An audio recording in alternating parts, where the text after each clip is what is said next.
Welcome to Multifamily Deal Lab, where your host, Dave Lindahl, dissects recent multifamily deals done by his guests.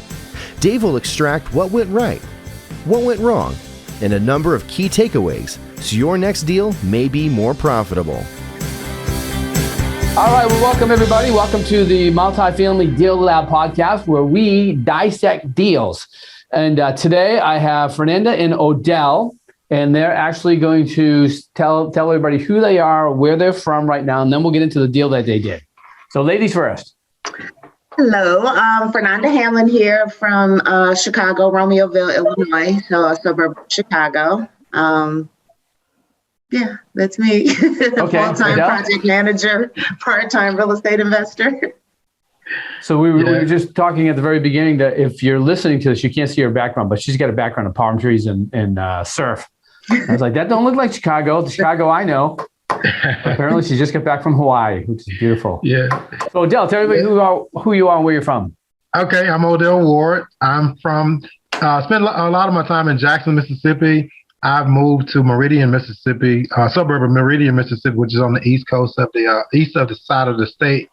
Work at UPS full-time as a manager and doing real estate part-time with the goal of being a full-time real estate investor. Awesome. And do you have, UPS gives like stocks, right? Stock options? Yes, we do. Do you have a bunch of those? Yes, I do have some of those. We've got several UPS employees inside of our system.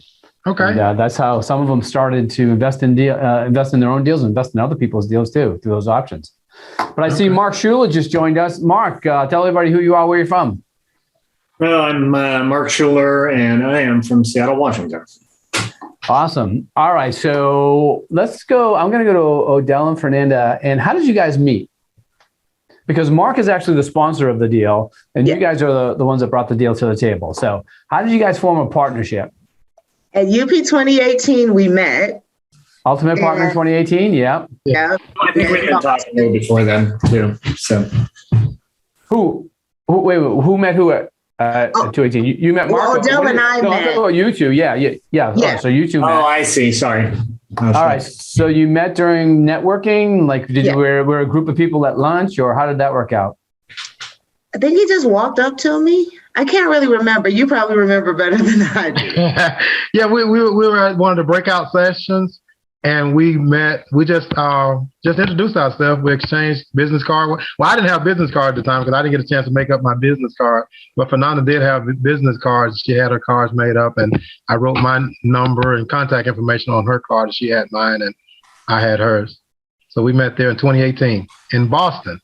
And then you decided that you're going to partner on some deals. So the deal that we're going to talk about. Oh, and then we'll go into how you met Mark in a little bit. But so 48 unit deal. Yeah.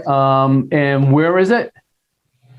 Vicksburg, Mississippi. Mm-hmm. 48 unit deal in Vicksburg, Mississippi. How did you find that deal, and why did you decide on Vicksburg?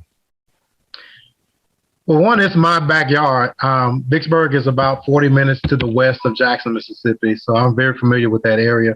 Had a broker that I had a broker relationship with, and he brought us a couple of other deals, and he brought us this off-market deal in Vicksburg, and Fernanda and I started looking at it, and we made a tour out there to visit it, and it just looked like it was a pretty good deal.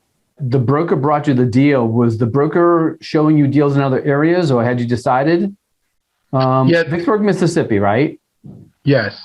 We had just, I'd done a podcast with a student a few weeks ago that bought in Vicksburg as well. Right? Isn't that was the turn of the Civil War, the battle that turned the Civil War, wasn't it? Yeah. Battle of Vicksburg. Yes. Yeah. All right. So is that close to you? Yes. We're from Jackson, Mississippi. It's about 40 minutes to the west. Oh, okay. That's nice. 40 minutes. All right. Drive. Good. Broker sends you the property package. You do the numbers and you think, wow, this one either is close or it works. It worked. And I was like, wow, it actually worked. And so then I started tweaking it and stress testing it and underwriting it every which way I could, because I was like, it doesn't happen like this. And it kept working. It worked. Yeah. What was the purchase price that they were asking? They were asking $2.1 million. Okay. And so the deal works. So next step is put an offer, right? What'd you offer?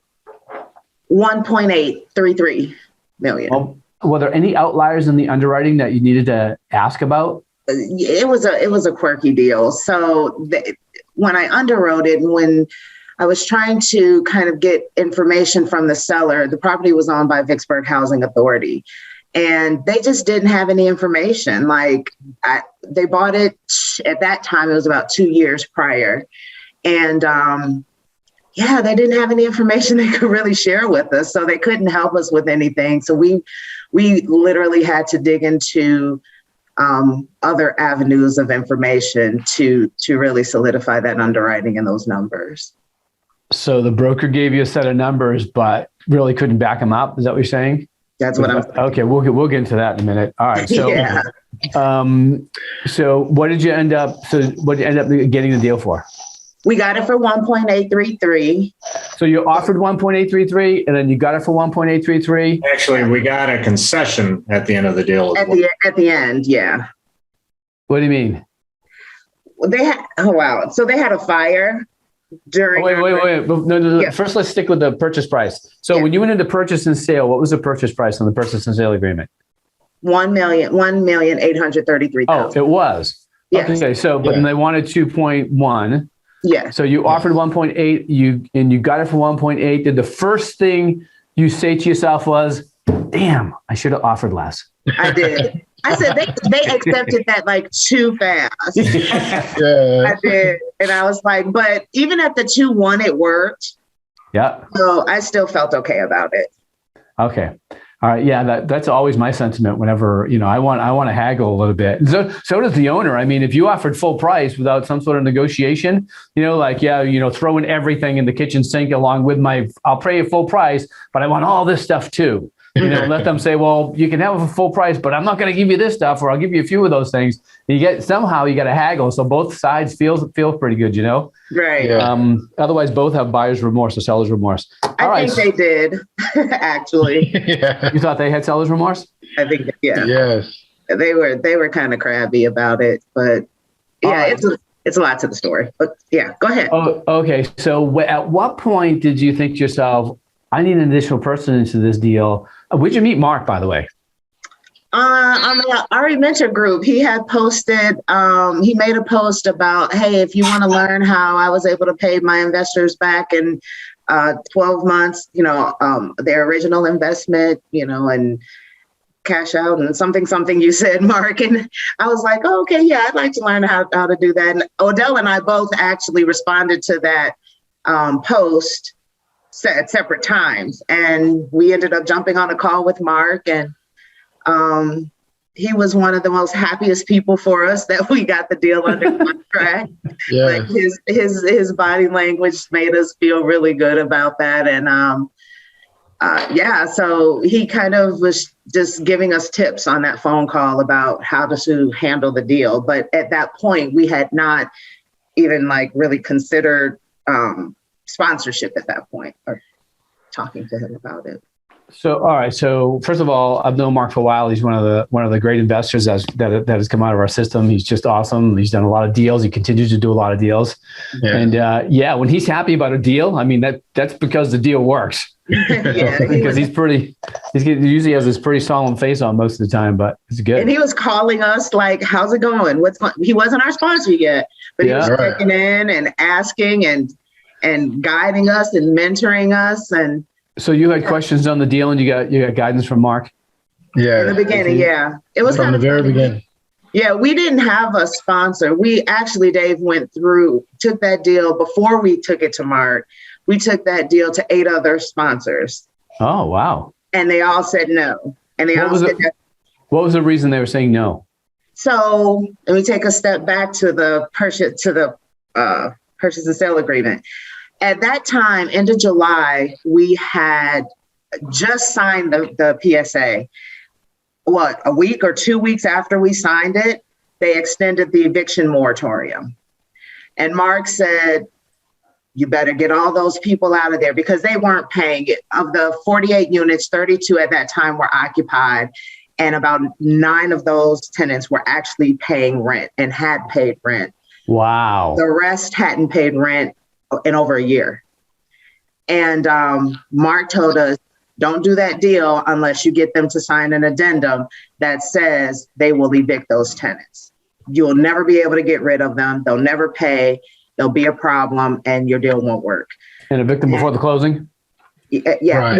we actually signed the addendum, like I said, about 2 weeks after we signed the PSA, and they signed it immediately. Yeah. No pushback, no questions asked or anything. How long did it take them to get those people out? It took me, because they would not cooperate. They did not want to do the eviction. They did not want to pay for the eviction. They didn't have an attorney. So we said, we're going to pay for you can use our attorney. Our attorney agreed to facilitate the eviction. And between me and the admin assistant, it took us 60 days to get those 32 people out of there. Oh, that's not too bad. And you didn't close until then, till they're out. Yeah. All right. We didn't. I don't know. Frame it correctly, Fernanda. We did, the addendum said we had up to 30 days after the final tenant was out of there to close. Right. So we just, when was that? That was like last fall. Mm-hmm. We closed this thing in early March. And so we gave us plenty of time to line up our financing, our insurance, everything. So wow. All right. So I got a question for you now, Mark. So, when I hear 48 units, 9 paying, 32 occupied, and I think, oh my God, there are the ghosts of most of the mistakes I've ever made in real estate sitting right there on that property. So what did you see inside of this deal that made you think, wow, this could be a really good deal? It's a unicorn deal. I could get the asset delivered to me empty, which would allow me to execute my value add very, very rapidly instead of playing my usual shell game of moving tenants around like I do in all my other deals. Yeah. I just go I could do it a building at a time, which is maximizing the efficiency of the construction process. So I smelled blood in the water right away and was just salivating getting my hands on this deal. Also, as soon as that guy signed that addendum, I knew I had him cornered. And he realized that about a month later, and he did everything he could to try to weasel out of the deal. And I just sort of snared at him and said, you try that, I'll sue you back to the Stone Ages. So I had the deal, and he legitimately for a couple of months there tried to get out of the deal any way he could. And we just had him cornered. There was just and we sent our lawyer over there to talk it over with them. It's like, you really don't want to try this. So I knew I had a good deal, and I knew I had this guy cornered. The rents that they were charging because it was a housing authority was grossly under market. So that's what. All right, hold on. Before we move on, I want to make a point. So the attorney that you sent over there, one thing I always tell people, because I've learned this from my own past, is whenever I need an attorney to influence somebody, or I'm going to get into a situation where where I need where I might go into litigation, I always seek out the biggest SOB in the land, right? And I usually get that referral from the brokers. I'll start asking brokers, who's the biggest SOB in the land that you wouldn't want to litigate against? So is that what you did in that particular case? No, I did something a little bit different. A little more. Well, he had a prior relationship with those people. That's right. Yeah. Right. With what people? With the seller. You had a prior relationship with the seller, Mark? Yeah. Yeah. So the attorney we used had closed a couple of deals for this guy, including this asset previously. Oh, I see. I had him under retainer. So the seller could not utilize his services, but that attorney was able to talk sense to that seller. So I didn't want to come in with my guns blaring. Yeah. It's always better to use sugar than vinegar, So we just kept prodding him on to do the right thing. And it took a lot of prodding with the seller to get him to do the right thing. But, look, I'm from Detroit. I can bring a big club to any deal. And, I'm just kind of a jerk that way. But, I have learned over the years, it's just better to try to negotiate and smooth it out and not, use the, DEFCON 1 option. It's just let's just negotiate and talk this out. Option of last resort. Yeah. If I had to, I could have sued him, but I didn't want to. I've never sued anybody in my life, and I don't want to go there. Right. So, that's too much negative energy.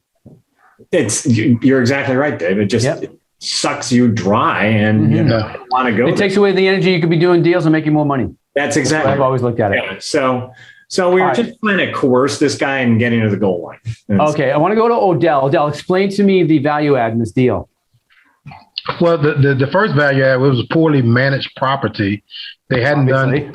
Yeah, they were very inexperienced. They shouldn't have owned multifamily in the first place.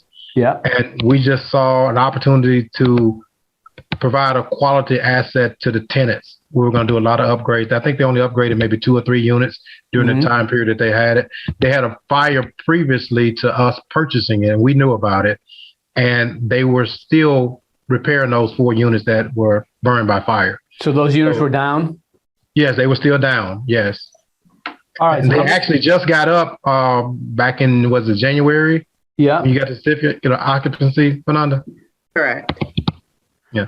Fernanda, how many dollars per door are you putting in the upgrades? 24,000. 24,000 per door? Yeah. Yes. Wow. Is this your first deal? Yes. Yes. You definitely needed somebody like Mark to come in and either be a co-partner or a sponsor on a deal like that, because that's a ton. So, Mark, you had to have a hand in determining what needed to be done, because that's a big figure. So, explain that process of looking at this deal and then thinking, okay, this deal would warrant 24,000 per unit to put in, and then it's going to give me X amount of return. Well, the first thing, you look at it from a macro level, and we looked at the marketplace. And specifically, when I go in a new market, I look for 2 things. I look for the vacancy rate in the marketplace, and then I go to the building department and I look for permit activity. And so the vacancy rate in this market in Vicksburg is sub 5%. There's nothing to rent. And then secondly, they hadn't had a new building permit filed for an apartment complex in like 4 or 5 years, and there was nothing in the pipeline. So I knew I had a very constrained supply, and then I can charge the sun, the moon, and the stars, and I can rent these places out. So the other thing that I knew about this building, it was legitimately like a D minus asset. It just needed a lot of love. And that's what I specialize, Dave. I think you know that. I do a lot of heavy lifts on buildings. I've renovated thousands of units. And I knew that by investing that kind of money into this asset, it was a pretty good location, about a B location. I'd have one of the nicest products in all of Vicksburg. Mm-hmm. And I knew that just from previous experience that tenants will pay for a nice place to live if they perceive value. So, to me, it is completely warranting of the investment, because I'm really confident of the rents I'm going to get. I just got off the phone yesterday with my asset manager, and we finalized the rents, and we actually raised them again. I mean, it's stupid how much money we're going to make on this. We're going from an average of under 700 a door to an average of like 950. And that's just the average. So you're going to increase rents a minimum of $250 per door? Is that what you're saying? Absolutely. Yeah. We're going from an average of 696 to an average of 1,011. Oh, wow. Okay. So that's full. Yeah. All right. So now so people can have a time frame, you said you closed in March, and right now this is the beginning of May 2022. Yep. So that's 2 months. Had you already done the renovations on one? Because you had mentioned earlier that you're going to do a building at a time. Had you already completed the renovations on one building? We haven't completed, but we've already demoed 25 units, and we've demoed the leasing office, and that's already sheetrocked. And now we're going back because we changed the scope a little bit. So that should be done next week. And a lot of we're starting to bring units online, but hopefully this month we're going to start renting units. So I think we're going to get one whole building leased up and maybe another part of another one, but we're already going at it. We have about a 3-month timeline on the construction project. All right. Before I ask the next question, I have to acknowledge our sponsor, which is Ultimate Partnering 2022, which will be held in October. And the Ultimate Partnering is how these two met. Mark's been to several Ultimate Partnerings as well. That's where everybody gets together, and we have a big powwow. And that's where you find money. That's where you find partners. That's where you find deals. And there's great education from the stage. And we haven't announced who the speaker, the keynote is, but it's going to be a big one. So Ultimate Partnering, you go to ultimatepartnering.com to get in on the early bird special. All right. So Fernanda, explain to me the financing for this deal, because this is it's a construction deal, basically. Yep. So we got a bridge loan for 75% of the purchase price, 100% of the renovations. The lender was a little bit of a challenge as well. And Mark will have to explain the relationship between the lending broker and the lender and how all that was set up. But ultimately, one of the hiccups we ran into during our lending process was they almost walked out on us on the deal at the 11th hour and said, geez. Yeah. And I guess the lending broker and the lender, fought it out overnight. I think Mark, they sent you an email at 11 o'clock at night saying they weren't going to do the deal. And Mark pushed back like that's unacceptable. So ultimately we got it done. They ended up closing, but they lost our closing docs. They didn't put up our reserves. They didn't take the reserves for our mortgage payment. What else did they do? They did something else. So what do you need to say? They lost the closing docs after I'd overnighted them, and they were sitting in a mailroom in Charlotte, North Carolina for a week, and they had no idea where they were. Wow. And a week before closing, they sent me an email, and you know how it works, Dave. There's a mortgage broker, you go through them, you get to a conduit lender, and above them is the ultimate lender. And so the conduit lender and the ultimate lender, the ultimate lender is the one that said, we're not doing any more deals. We don't like this deal. And they pulled out. And so the conduit lender and this, the ultimate money source, they literally went at it for 3 days. Conference, chairs flying over the conference room table, that sort of contentious negotiation. Ultimately, we got the deal done, but they raised the interest rate on the deal. And one other condition. I think we had to pay a point. I think they made us pay. They raised the interest rate a whole point just at the last minute, just because. Wow. And it didn't matter because it's a short-term loan for us. We're going to refi in 6 months, so I don't care. But the other thing they did is right at the last, like a week before closing, we went out and raised, a little bit of money for this deal, and we were going to use that. We're going to bring that to the table as our, equity stake, and usually got to put 10% of the equity down. So I was prepared to do that. But they said, no, we need you to season that money for 2 months. And I said, look, why are you telling me this a week before closing? Why the F didn't you call me and tell me that 2 months ago? So I had all this money sitting in a checking account for 2 months and I couldn't touch it. I had to personally scrape together $500,000 a week before closing to get the deal done. And I was just lucky I was liquid enough at that point in life to, get it done. And I got reimbursed. I just took that investor money, a day after closing. So I got reimbursed. But, just to your listening audience, I mean, that was very stressful. So, make sure you talk to your lender and find out how seasoned your investment dollars have to be before you go to the closing table, and make sure you're constantly communicating with your lender, because they just didn't do a good job communicating with us. Yeah. And I don't think they ever gave us like a stipulation sheet to say, you know what, we're approving you for this, and these are all the things that we need you to do to come to close. Like, they never provided that. We got an email we got an email from the lending broker with just a list that he typed up of things that we needed to close. And every time we satisfy a stipulation, something else would come up. And that happened all the way to closing day.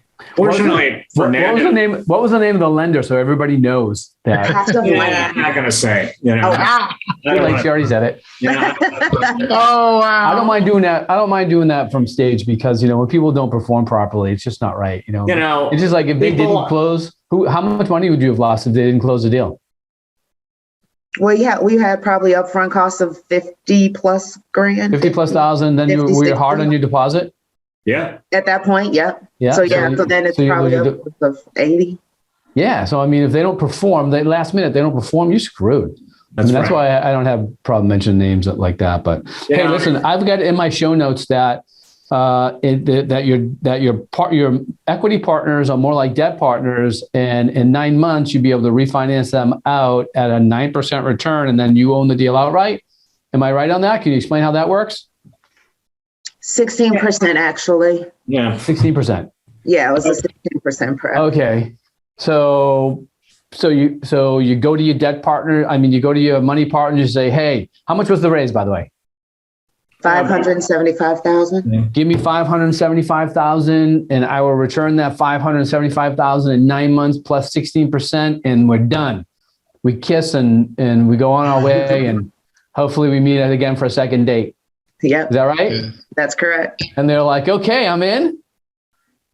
They were. Yeah. They didn't, and Mark, correct me if I'm wrong, but they didn't want that was a investor who did not want to tie their money up for a long period of time. So it actually worked out perfect. Yeah. The way I structured it, Dave, was that I paid them an IRR type of structure on the first 9 months. Yeah. So that allowed me, if we closed quicker, we refied more quickly, their IRR would climb. So if we got it closed, say in month 7, the refi, the IRR for their loan would be more 20 to 25%, because IRR is a time-sensitive calculation. And it's such a short-term loan that, 1 month quicker has a pretty dramatic impact on the IRR. Mm-hmm. But then if we took longer, it just went to a straight 16% loan, a fixed interest loan. So I was able to conceptualize this in a way that worked. It was a win-win for both parties. So we're highly incentivized to finish the deal faster, no matter what. And it's incentivized them to invest in the deal because they were looking at, mid-20s kind of rate of return.